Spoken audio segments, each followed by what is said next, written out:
성경 말씀 보겠습니다. 신명기 16장 말씀 보겠습니다.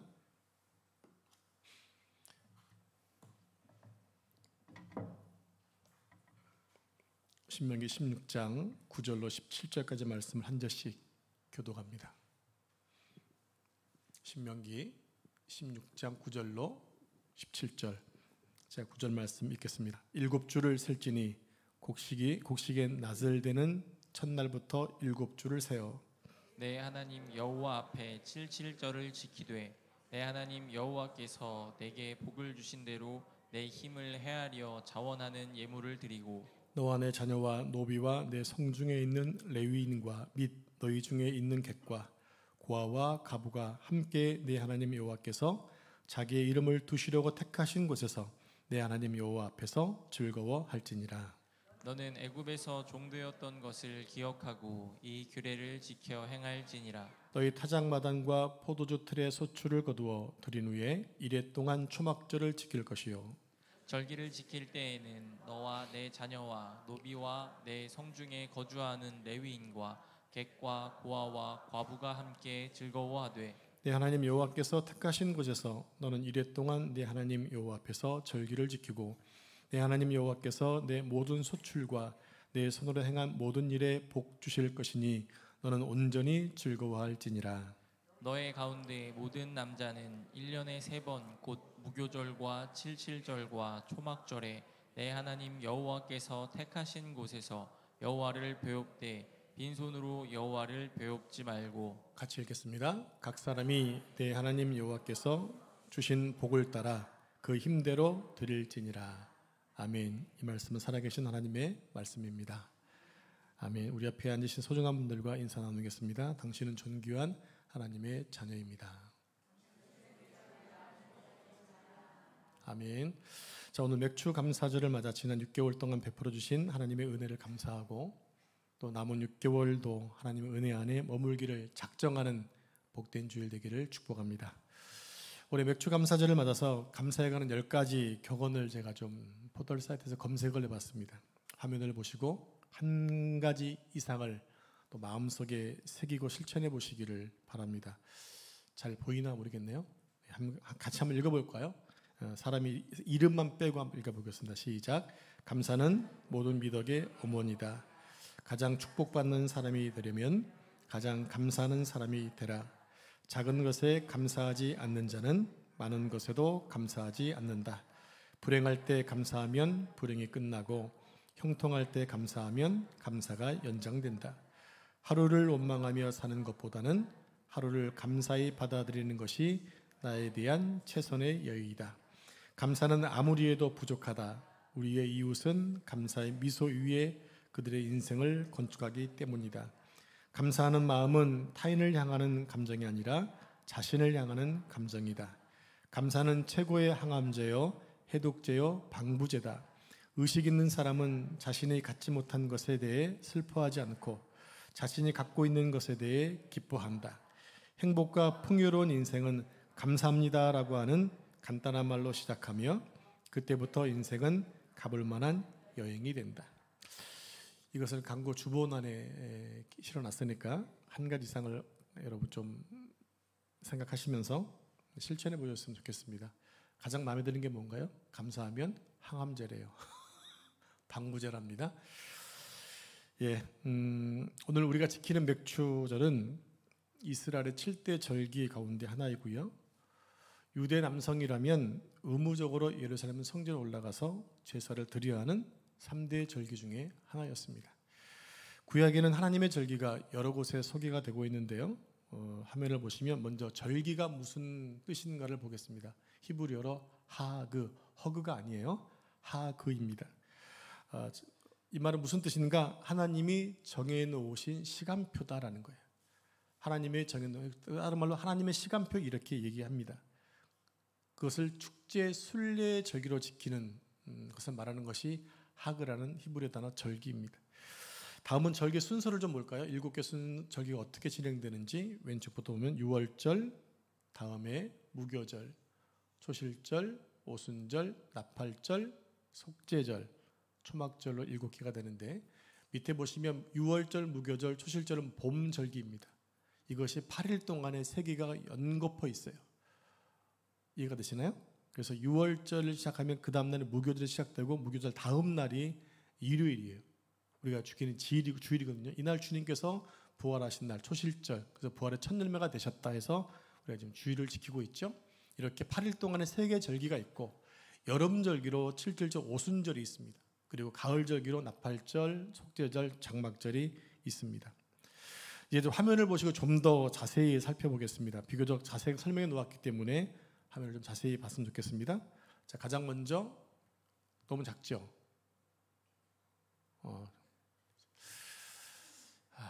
이렇게 올려드리면 좀 바뀌어질 줄 알았더니 이렇게 어쨌든 간에 제가 읽어드리겠습니다. 유대력으로 6월절은 1월 14일입니다. 유대력입니다. 우리는 태양력이 있고 음력이 있잖아요. 마찬가지 유대인들도 태양력을 지키고 음력을 지키는데 하나 더 지키는 게 있어요. 그게 바로 종교력이에요. 그래서 종교력으로 1월 14일이 6월절인데 태양력으로는 약 3, 4월 달이 됩니다. 이스라엘의 절기와 날짜는 6월절부터 시작을 해요. 특징을 보면 애굽에 내린 10번째 재앙으로 그 장자 죽음 재앙 시 죽음이 이스라엘 집을 뛰어넘어간 그 사실에서 유래되었습니다. 그래서 6월절은 이스라엘 백성이 애굽에서의 노예 생활을 구원해 주신 것에 대해서 감사하는 것이 바로 6월절이고요. 두 번째로 무교절입니다. 누룩이 들어있지 않는 빵을 먹는 거지요. 발효되지 않는 빵을 먹는 절기인데요. 일주일간 그들은 쓴나물과 누룩 없는 빵을 먹는 것을 왜 먹느냐? 애굽에서 겪은 종살이를 기념하기 위해서, 잊지 않기 위해서 먹는 겁니다. 특이한 점은 6월절과 무교절은 한 주간에 동시에 이루어졌어요. 그래서 6월절 음식이 뭡니까? 무교병이잖아요. 누룩을 섞지 않는 빵을 먹는 것입니다. 그래서 성경에서는 6월절과 무교절을 동시에 쓰는 경우가 많이 있습니다. 엄밀히 구분하면 6월절은 초태생의 죽음을 기념하기 위한 것이고, 그리고 무교절은 애굽으로부터 해방되는 것을 기념하는 것이 무교절이다, 이렇게 생각하시면 될 것 같습니다. 세 번째는 초실절입니다. 날짜는 1월 16일. 자, 세기가 연거푸어 있죠? 1월 14일이 6월절, 15일부터 무교절 시작, 16일이 초실절이라는 얘기입니다. 이 절기는 보리의 첫 열매를 먼저 하나님께 봉헌하는 절기로 무교절 기간 중 안식일이 지난 다음 날인 16일 일요일에 지켰습니다. 따라서 수확한 곡물의 첫 단을 제사장께 드려서 흔들어서 드리는 요제로 드리게 됐어요. 오늘날의 주일이에요. 이날 예수님이 부활하셨기 때문에 부활의 첫 열매가 되셨다, 이렇게 해서 유래되었다는 사실을 기억하시면 좋겠습니다. 네 번째는 오늘 우리가 지키는 맥추감사절, 맥추절인 칠칠절입니다. 초실절부터 7일을 7번을 계산하는 거예요. 7, 7에 49. 그 다음 날이 바로 50일째 되는 날. 그래서 오순절 이렇게 얘기하는 거예요. 그래서 보리추수가 끝나고 밀추수를 시작하는 날이 바로 7일절입니다. 그래서 밀추수의 첫 소산을 하나님께 먼저 드려서 봉헌하는 절기로 보리 수확을 은혜롭게 마치게 하시고 새롭게 밀을 추수할 수 있음에 대한 감사를 드리는 것이 바로 칠칠절이었습니다. 또 동시에 앞으로 새로이 추수할 밀을 주신 하나님께 그 밀 역시 또한 하나님의 은혜를 받은 것임을 고백하는 마음으로 드린 것이 칠칠절 절기 맥추절입니다. 다섯 번째는 나팔절입니다. 날짜는 7월 1일로 이스라엘은 이날을 새해로, 즉 신년으로 삼는 날입니다. 우리의 신년은 1월 1일이죠. 근데 우리 음력으로는 언제나요? 설날이잖아요. 이런 식으로 이들은 7월 1일을 그들은 새해로 잡아요. 그러니까 세상 전 세계하고는 좀 의미가 좀 다르죠. 그래서 이스라엘 절기는 우리는 절기를 봄, 여름, 가을, 겨울 순이지만 이스라엘은 가을, 겨울, 봄, 여름 순이에요. 여러분 복음서에 여름이 되었고 때가 됐다는 얘기를 괜히 하는 게 아니에요. 여름이 됐다는 얘기는 마지막 때가 됐다는 얘기를 하고 있는 거거든요. 그래서 여름이라는 얘기를 하고 있는 것입니다. 그래서 나팔절은 새해를 축하하는 절기로서 이날 나팔 소리는 일정한 간격으로 하루 종일 불어댔습니다. 즉 하나님의 새로운 날이 도래했다는 것을 알리고 또한 기쁨으로 새날을 맞이할 것을 선포하는 마음으로 계속해서 나팔을 불어댔다는 얘기죠. 여섯 번째는 속죄일입니다. 날짜는 7월 10일이에요. 속죄일은 대제사장이 1년에 한 번 지성소에 들어가서 자신의 죄와 민족의 죄를 속하는 날이죠. 딱 한 번, 유일하게 한 번 들어가는 날, 그날이 바로 대속죄일이고 그날은 모든 백성들이 금식을 한 날입니다. 따라서 이날은 모든 사소한 노동이 금지됐고요, 금식과 회개를 통해서 스스로 자신을 괴롭게 했어야만 했어요. 왜? 내가 죄인이기 때문에. 제가 나를 얼마나 괴롭힌가를 느끼는 마음으로 자신을 계속 괴롭히는 거죠. 여러분, 밥을 안 먹으면 괴롭잖아요. 자, 그런 의미로 받아들이면 될 것 같습니다. 마지막 7번째로 초막절입니다. 날짜는 7월 15일이고요. 일주일 동안 초막절을 지키게 되는데 이스라엘 백성들이 한 해 동안 심고 갖고 또 모든 것들을 거두는 우리 한국의 추수감사절과 같은 절기입니다. 다 돌려놓으세요. 그래서 수확을 끝내고 그것을 저장한 후에, 여러분 거둔 거 한 번에 다 먹지 않잖아요. 다 걷어놓잖아요. 여러분 김장 가시면 다 먹나요? 막 다 저장해 놓는 것처럼 한 해 거둔 모든 걸 다 저장한 이후에 하나님께 감사함으로 드렸던 것이 추수감사절이었다는 얘기입니다. 자, 이때 이스라엘 백성들은 종려나무 나뭇가지를 꺾어서 초막을 지었어요. 그것을 일주일 동안 들어가서 광야에서 힘들게 살았던 것을 기념하는 절기가 초막절 절기였습니다. 자, 됐습니다. 이제 위에 7개 절기를 살펴보면서 한 가지 의문점이 생깁니다. 우리 한국교회가 지키는 맥추절은 이스라엘 절기의 날짜와 같은 날 지키지 않고 있다는 거죠. 그럼 여러분 한번 생각해 보실래요? 성경대로 지킨다면 그 맥주감사절을 언제 드려야 되나요? 자, 5월 마지막 주 우리가 무슨 절로 지켰죠? 성령 강림주일로 지켰죠. 그 성령 강림주일이 성경에 얘기하는 오순절날 77절 맥주절이었다는 얘기입니다. 그럼 우리가 왜 2달 가까이 지나서 이제서야 맥주감사절을 지냅니까? 라고 물을 수 있죠. 근데 성경에서 분명히 맥주를 지켜라라고 말씀하셨기 때문에 우리나라의 농경 일정에 맞춰서 보리를 거두는 이때에 맥주감사절을 지키게 되는 거예요. 한국식으로 좀 바꾸게 되는 거죠. 왜냐하면 유대인들은 밀을 거둘 때가 5월 초지만 우리는 7월 달에 거두기 때문에 그렇다는 얘기입니다. 이것을 인지하시면 될 것 같아요. 그런데 고민이 하나 더 있어요. 어떤 고민이 있냐면 지금 우리 대한민국은 농경 사회가 아니라는 거죠. 제4차 혁명 시대를 지나가고 있습니다. 그리고 농사를 짓는 곳이 한정되어 있어요. 우리가 사는 이곳 남사, 농촌에 살고 있지만 보리와 밀을 짓지 않아요. 이 동네는. 보리를 제가 본 적이 없어요. 이 동네에서. 그러다 보니까 웬만한 사람은 보리와 밀을 구분하지 못해요. 자, 여기 지금 꽂혀 있는데 이게 보리일까요? 밀일까요? 모르시겠죠? 한번 어느 게 밀이고 어느 게 보리일까요?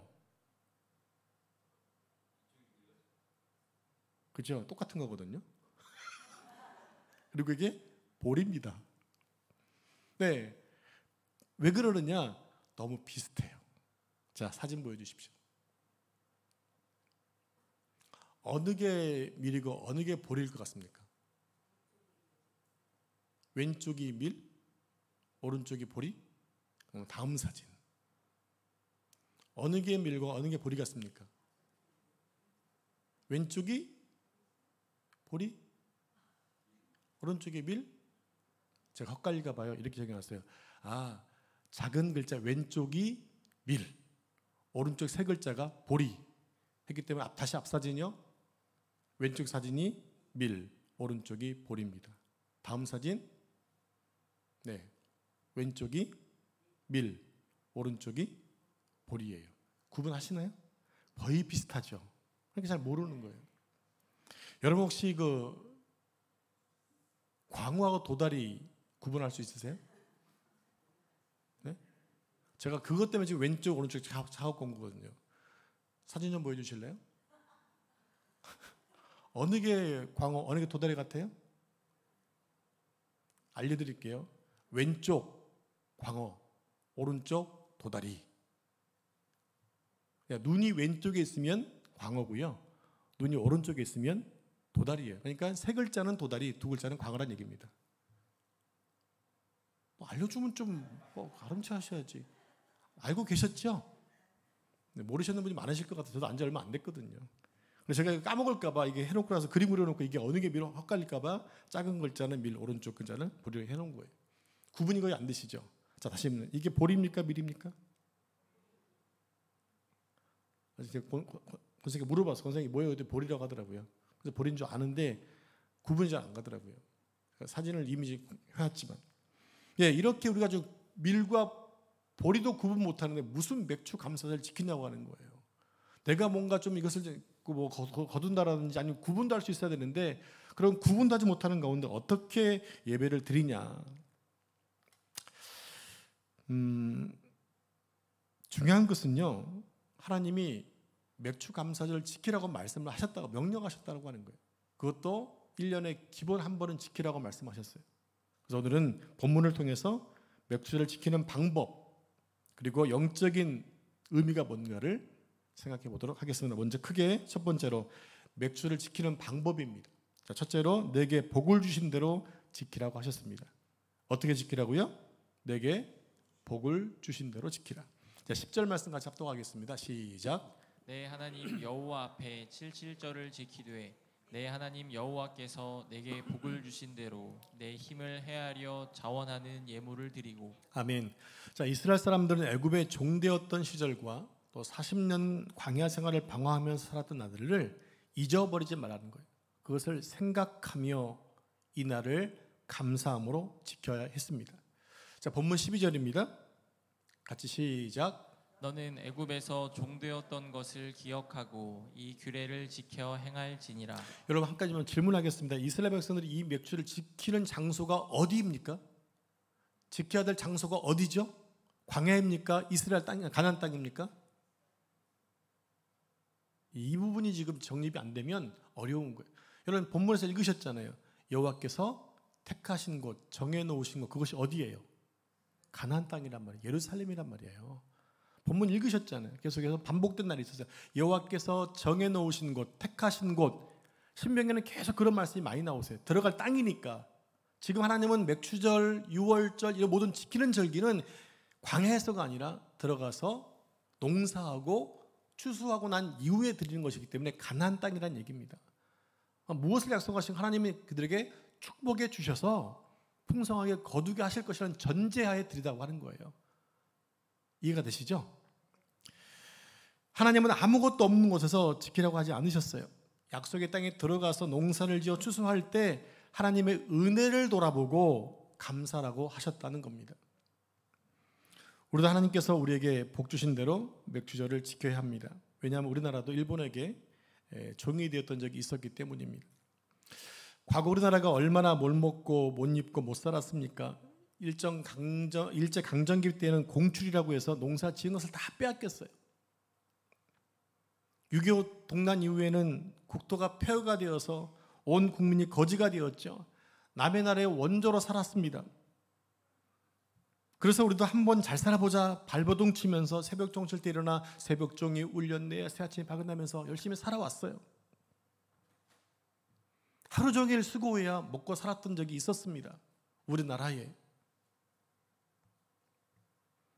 아이들 공부시키는 것만이 공부하는 것이 그러다 출세하는 게 생각하고 시골에서 소 팔고 전답 팔아서 유학 보내서 공부시켰습니다.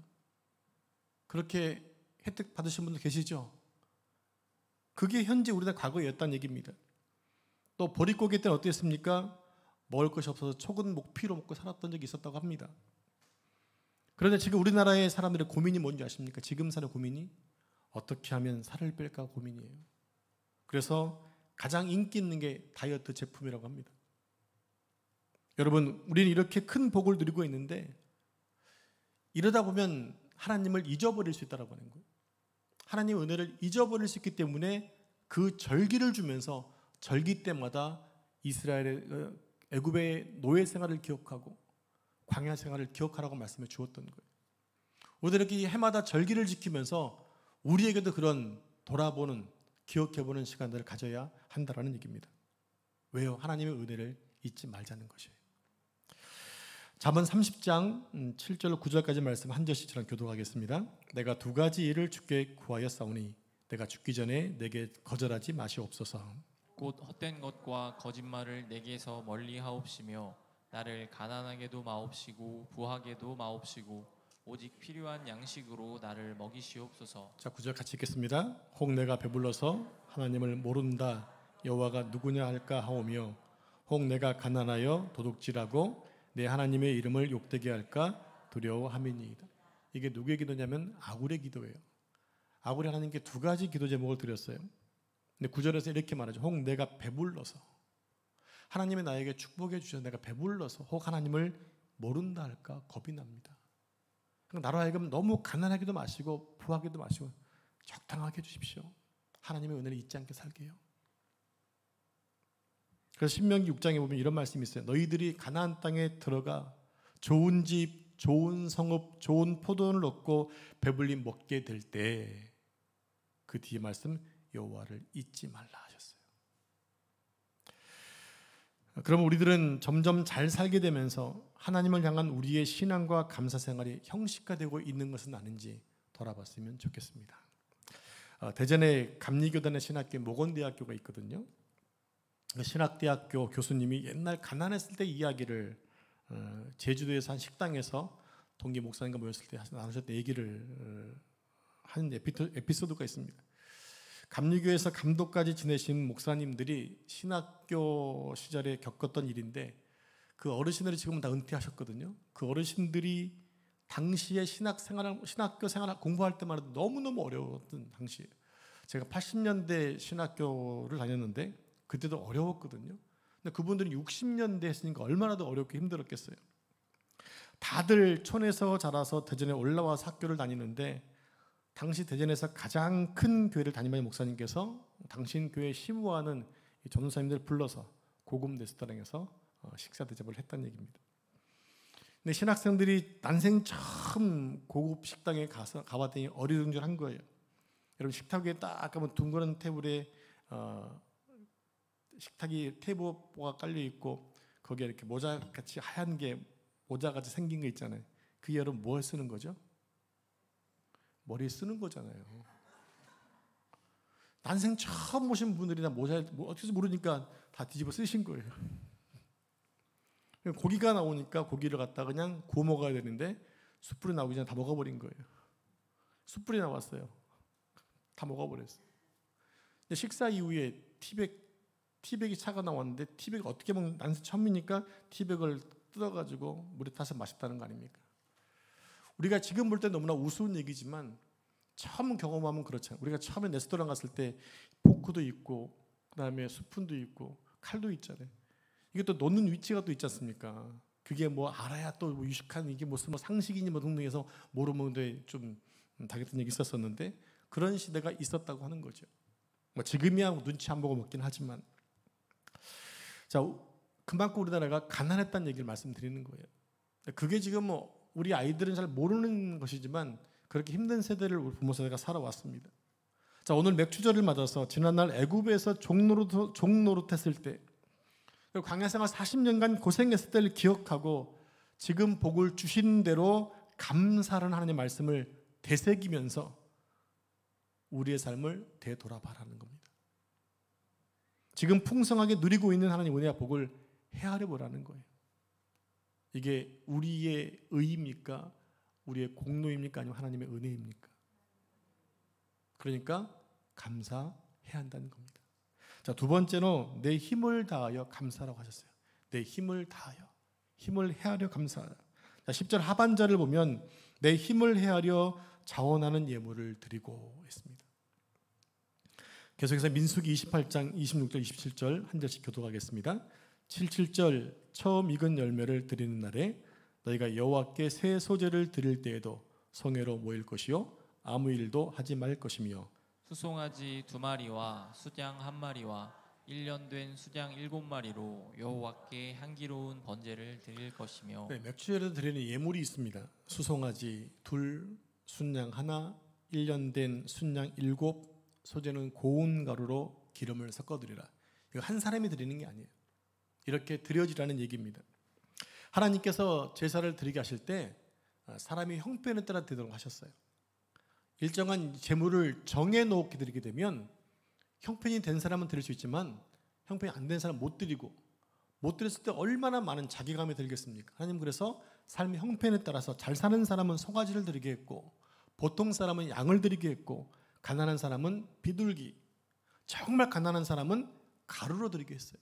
그래서 가난한 사람도 하나님께 그 절기에 제사를 드리면서 감사하게 했던 하나님의 은혜였던 거죠.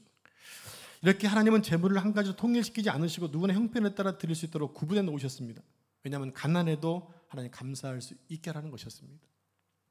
여러분, 가난한 것도 힘든데 하나님께 예물을 드릴 수 없다는 자괴감은 얼마나 크겠습니까?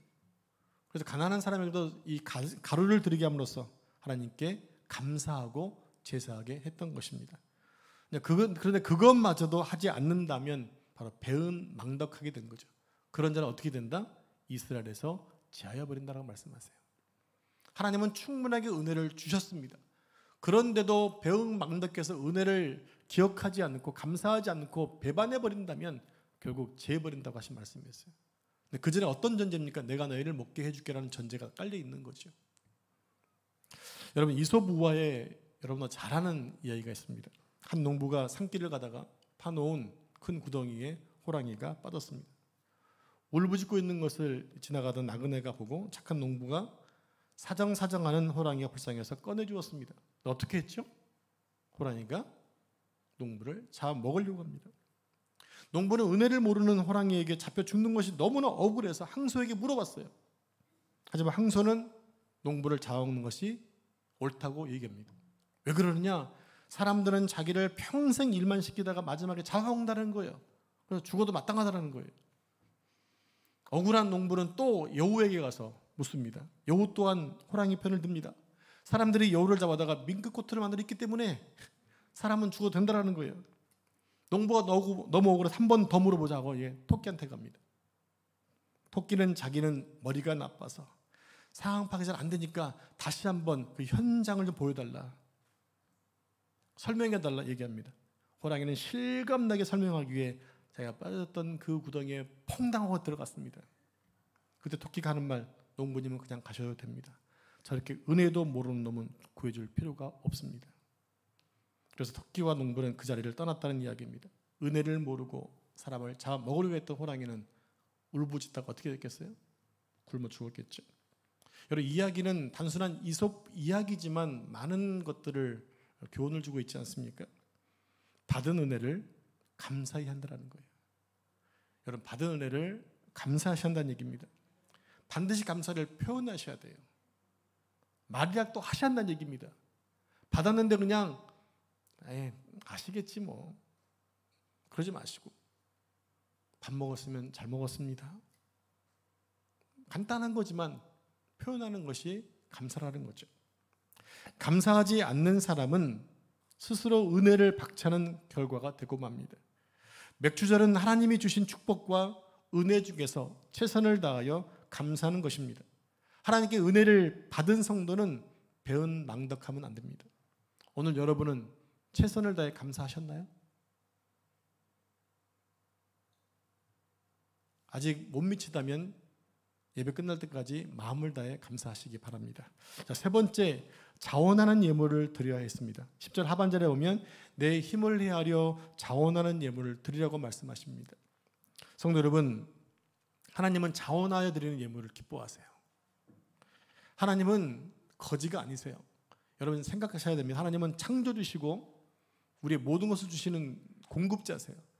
그분은 공급자지 우리가 필요를 채워드려야 되는 분이 아니에요. 근데 우리는 가끔 그렇게 잘못 생각할 때가 있어요. 내가 드리면 하나님이 뭐 하시겠지? 아니, 안 드려도 되세요. 하나님은 다 하실 수 있는 분이세요. 우리가 착각하면 안 된다는 거예요. 여러분도 누가 억지로 주고 마지못해 인상 쓰며 주는 것 별로 받고도 기분 안 좋죠. 왜? 마음이 없는 것 아니까. 그래서 마음을 다해 드려야 됩니다. 억지로 감사하고 마지못해 하는 감사는 옳은 감사가 아닌 거예요. 그리고 누구에게 보이려고 자랑하려고 감사해서도 안 됩니다. 왜냐하면 감사는요, 경쟁이 아니기 때문에 그래요. 고린도서 8장에 보면 마게도냐 교회가 나옵니다. 빌립보 교회, 또 데살로니가 교회, 베레아 교회가 나오는데 이 교회들은 핍박과 환난과 많은 시련을 당하는 가운데서도 힘에 지나도록 예루살렘 교회를 위해 헌금을 했어요. 구제헌금을 했어요. 자, 우리 함께 고린도후서 8장 1절 5절까지 한 절씩 말씀을 교독하겠습니다.